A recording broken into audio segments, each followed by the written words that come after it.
Dans cette édition, visite d'une exposition photo consacrée au football à Marseille, une expo au concept original, vous verrez. Également dans ce journal, la fin des restaurants de plage. Cette saison, l'heure est au démontage des structures.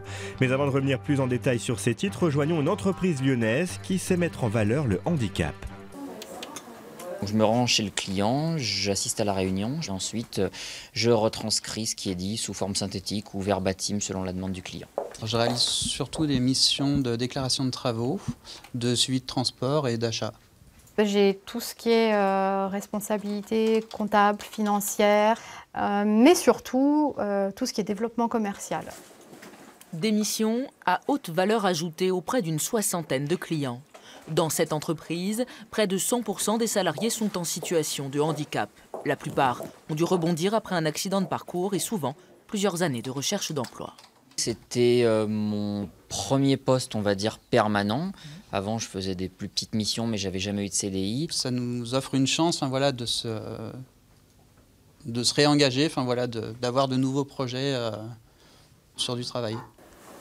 Adapter les outils et la stratégie de l'entreprise au handicap. Le défi de la fondatrice, elle-même victime d'un accident de train, a permis en 5 ans de passer de 2 à 22 salariés. On se dit finalement, on ne vend pas du handicap, on vend de la compétence et on est reconnu comme des personnes compétentes. Et c'est ce qu'il y a de plus important. Le handicap n'est pas quelque chose à part dans la société, on est partie prenante de l'activité, de l'économie et on est là pour être vraiment en partenariat avec nos clients. En France, 20% des personnes en situation de handicap sont au chômage. Dans cette entreprise, un client sur 2 affirme avoir changé de regard sur le handicap après avoir fait appel au service de ses employés. Ils sont chefs, ils sont reconnus et ils se mobilisent contre le sida. Chef solidaire de SIDAction, c'est le nom de l'opération menée un peu partout en France, comme ici, dans ce relais château du Quercy-Rouergue.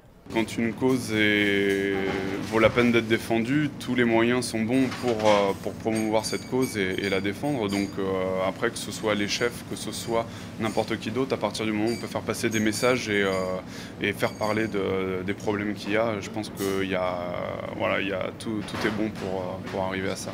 Pour sa première participation, le restaurant reversera à l'association 1 € par couvert sur tous les repas pris cette semaine.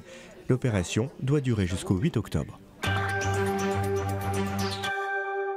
Pas de doute, l'été est bel et bien terminé. Pour preuve, les restaurants de plage disparaissent du paysage, non sans susciter quelques regrets de la part des habitués. Illustration au Havre. Dernier week-end ensoleillé pour les restaurants de la plage du Havre. Et si les terrasses ne sont pas bondées, les fidèles étaient au rendez-vous. On marche tous les jours, on prend notre café ici.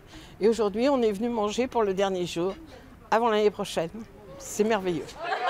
6 petits mois et puis s'en vont, c'est la règle. Mais pour certains qui la découvrent, c'est la déception. Ils en voudraient plus, encore plus.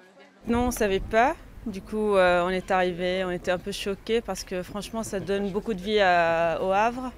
Et c'est un peu triste quand même de voir tout ça partir tout d'un coup. La plupart des 17 restaurateurs installés sur la plage jugent que c'est suffisant. Par mauvais temps, les clients se font rares et le rapport coût-bénéfice n'est plus intéressant. L'heure est maintenant au bilan. Cette année, des 500 ans de la ville a-t-elle tenu ses promesses? Une saison contrastée en fait jusqu'au 15 juillet avec beaucoup de touristes, de gens du monde entier je dirais, avec clairement un impact de la communication faite par la ville et l'Office du tourisme. Et puis c'est vrai qu'à partir du 15 juillet, on a tous senti un ralentissement, un peu moins de clients cette année au mois d'août et mois de septembre, aussi lié aux conditions météorologiques défavorables. Ce matin, les camions ont remplacé les flâneurs sur la promenade de la plage. Dans les restaurants, on s'active. Mais ne soyez pas tristes, les restos reviendront mi-mars 2018. Les cabanes, elles, seront démontées du 9 au 20 octobre. Rien ne se perd, tout se récupère. C'est en quelque sorte le credo de The Last Ticket. Cette start-up marseillaise met en vente des billets invendus pour des activités de loisirs ou des spectacles. L'occasion de faire de sacrées économies. Cette start-up, c'est thelastticket.com et c'est Mélanie Anser qui en a eu l'idée. Sur son site, on peut trouver à la dernière minute des billets à tarif réduit pour tout un tas d'activités, de l'acrobranche à la séance de yoga, d'un escape game à une balade en voilier. Les réductions peuvent aller jusqu'à 90%. La cible prioritaire, le touriste de passage à Marseille pour 2-3 jours. Les prestataires vendent les dernières places disponibles qu'ils n'auraient pas vendues autrement. Les clients, eux, bénéficient d'un tarif réduit et nous, on touche une commission sur chaque ticket vendu. Donc tout le monde y gagne. L'accueil a plutôt été bon puisque aujourd'hui, ils nous considèrent comme un plus puisqu'on vend leurs dernières places disponibles en fait. On vend leurs invendus quelque part. Toutes les activités ont été testées par des blogueurs indépendants. On ne trouve donc pas tout le monde sur le site, mais un vrai choix de qualité. Une garantie pour la quarantaine de partenaires qui a choisi de lui faire confiance. Des fois, on est plein 15 jours en avance. Et après, on a des jours, le mercredi, où ça ne remplit pas. Et on appelle Mélanie, on lui dit vas-y, mets en vente 10 billets.